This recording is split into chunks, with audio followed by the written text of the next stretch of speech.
everyone and welcome back to my channel, or welcome if you're new. My name is Katarina. Today's video is going to be the finale for my almost full face of makeup project pan. This project is really heavily inspired by the theme project pan that is created by Kat and Hailey, so I will link them down below.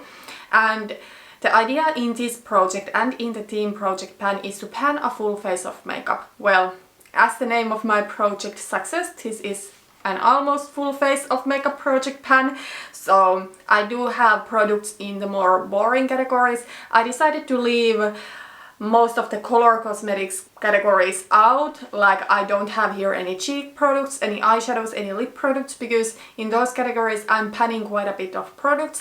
And what comes to the more boring categories, complexion products and more boring eye products like brow products and eyeliners, I haven't been panning those products in a while, and I wanted to challenge myself and see how I feel about panning them. I wanted to know if I would want to do the theme project pan next year, and at this point I really think I want to do the project. I think that project is a brilliant idea.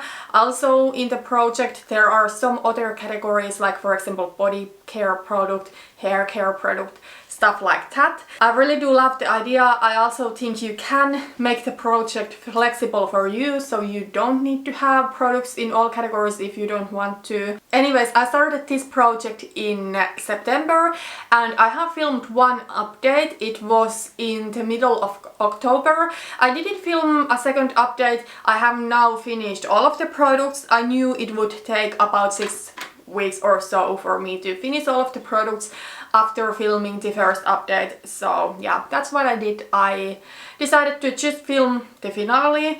By my first update I had finished my concealer and my mascara from the project, but everything else I still had in after the last update, and all of those products I have now finished, so it's quite a bit of products. I am excited. So the primer I had in this project is the Gosh Velvet Touch Foundation Primer. That is my progress with this one. This line is where I was in the intro in September, and this line is where I was in the update in October. This one was one of the last products I finished. I finished this maybe about a week ago, but I will say that the last couple of weeks using this was not that pleasant. The products, although this is an airless pump, I don't know, it was almost like peeling off when I would apply it, so yeah, a little bit gross, but I'm glad I was able to use it up. Anyways, this primer is not my favorite. It is a silicone primer. And I don't say that I dislike silicone primers. I like silicone based primers that are thick and really pore filling. My favorite is the Urban Decay Optical Illusion one. But this one was just one of those really slippery silicone primers that don't really even fill in pores, but this one would make my T-zone look super oily and my makeup to slide off, so yeah, I'm glad it's gone now. The foundation I had in this project, I will say I'm sad that it's gone right now because this is discontinued, and this one is one of the best foundations I have ever tried. This is the Catrice HD Liquid Radiance Foundation. Let me show you the progress. This is where I was in the intro, and this is where I was in the first update. I did wear this almost every day after filming the last update until this was gone. I really did love this foundation because this one was a glowy foundation with a really good coverage, and this was really easy and effortless to work into my skin. It just looked amazing. Of course it is a glowy foundation, so because I do have a combo skin with a little bit oily T-zone, my T-zone would look oily if I don't powder. I wanted to pan it because this is now discontinued, and anyways Catrice did not have good shade range with this foundation. I will say they have improved their shade ranges a lot, which I do really appreciate. Catrice is one of the few brands that I can actually buy from stores, so that is quite big for me. I actually bought the NYX Born to Glow foundation. I hoped it would be a dupe to this, but unfortunately it's not nearly as good. I have tried it only once yesterday, but I felt it looked really uneven on my skin. It would be difficult to work in, it would look uneven, and if I have any imperfections, like I do have a little bit drier area here, and I had yesterday a little bit clogged pores on my nose, it would cling into those spots and look just like ugly. This would never do that. So yeah, I'm a little bit sad. Catrice has now launched a new foundation. It's their True Skin something, I think. No, I don't even remember, but a hydrating foundation. So maybe I will try that one out, because honestly I think what comes to affordable brands, I think Catrice makes the best foundations. This one I really loved, the HD Liquid Coverage one I love, I'm wearing that today. As I said, the concealer I had in this project I finished by the first update. So let's move on to my powder. I had in the NYX HD Studio Finishing Powder. This one used to be my holy grail powder, and I think this is probably at least 5th of these that I have finished, because I really used to use this a lot in 2016 and 2017. I noticed when I filmed with this one in last spring that this one actually gives me a white cast if I film with a ring light, and unfortunately I don't have good enough natural light to film without a ring light except in the middle of summer, so maybe in the end of the May, June and July. I want my makeup products to be something that, of course, I want them to work on my everyday basis, but at the same time I want to be able to film with them without looking like a mess. So yeah, that's why I wanted to pan this, and it's now gone. I am happy about it. Anyways, I think my powdering preferences have changed a little bit. Few years ago I did powder way more than nowadays. Nowadays I just do a light setting of my foundation. Then the last complexion product in the project is the Essence Keep It Perfect Makeup Fixing Spray. The progress lines I have here are really faint, but over there is where I was in the intro, and that is where I was in the last update. I am so glad this setting spray is now gone. I didn't like this, but I was able to still finish it. I didn't hate it so much that it would be unusable. But yeah, I'm so glad this is gone. And I will say, after I had finished this, the next day I was able to choose between the Urban Decay Chill Setting Spray and between the Urban Decay All Nighter Setting Spray. Those are my favorite setting sprays, and those are the only ones I have in my collection. And it felt so good that I didn't have a single product in the setting spray category that I truly didn't love. And that is how I really want to feel about my makeup. And I will say I'm not usually really snobby about my makeup. Like, I do love a lot of drugstore makeup. I do love Catrice, Essence, ELF, NYX. I do have holy grails from all of those brands.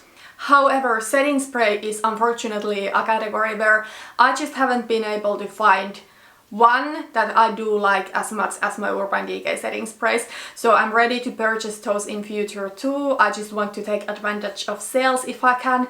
But I have tried ELF setting sprays, I have tried NYX setting sprays, Catrice, Essence, Pixie, probably other brands too, and none of the setting sprays from those brands compare at all to my Urban Decay ones. I will say I'm quite curious about the BH new setting sprays, maybe those will be good, so I kind of want to try the hydrating one.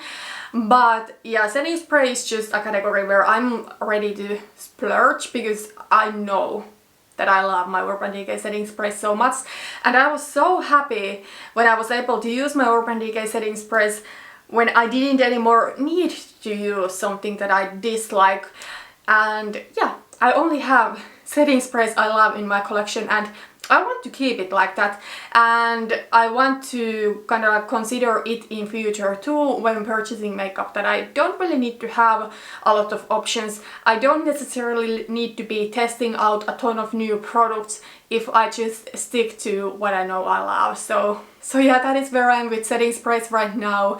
Maybe I will try one of the BH Cosmetics ones out, I don't know. Then we do have still few eye products. First is a brow product. This is the Pixie Natural Brow Duo.